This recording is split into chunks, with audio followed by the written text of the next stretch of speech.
دو super power ڈھا دیتی ہیں، نکل کر صحرا سے جس نے روما کی سلطنت کو الٹ دیا تھا۔ اقبال کہتے ہیں سنا ہے یہ قدسیوں سے میں نے کہ وہ شیر پھر ہوشیار ہوگا۔ سبحان اللہ، سبحان اللہ۔ انشاءاللہ ہمارے بچوں کی، نوجوانوں کی فکریں اور سوچیں اب بدل رہی ہیں۔ بے شک۔ اب انشاءاللہ وہ وقت آئے گا کہ تخت پر رسول اللہ کا دین ہوگا۔ توجہ، محمد عربی کا دین۔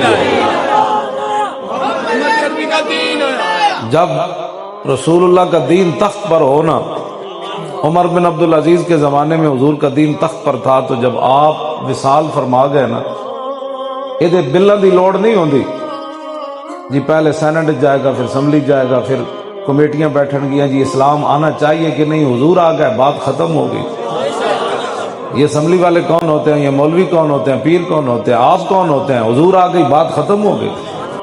اے انہاں دے پیرا مینوں شعر سنایا، اے انہاں دے پیر ہن تے وصال کر گئے، انہاں ایتھے چبرجی ایک گھر وچ آئے ہوئے سن، تے میں انہاں دے پیراں دے پتر جڑے نو میرے شاگرد سن تے نال لے کے گئے، انہاں مینوں شعر سنایا سی، میں اس ویلے لکھوا بھی لیا سی کہ کلام ازل وچ آہن مجمل کل تفصیلاں طول طویلاں، لوہے محفوظ کنواں روشن ہویاں مثل قندیلاں، وچ سفیلاں نال چراغاں شمس گلیندے اکثر قوم رزیلاں گھڑن دلیلاں۔ حضور کی آمد کے بعد کسی اور نظام کی بات کرنا، کسی اور بندے کی بات کرنا ایسی ہے جیسے 22 جون کا سورج چڑھا ہوا ہو تو کوئی موم بتی لے کر باہر نکلے۔ نال چراغاں شمس گلیندے اکثر قوم رزیلاں گھڑن دلیلاں۔ ہاں جی، موم بتیاں لے کے تے سورج تلاش کر دیں جی، 22 جون کا سورج چڑھے ہویا، حضور آ گئے، بات ختم ہو گئی۔ اب ہر بات امام الانبیاء کی ہوگی، ہمارے آقا و مولا کی ہوگی۔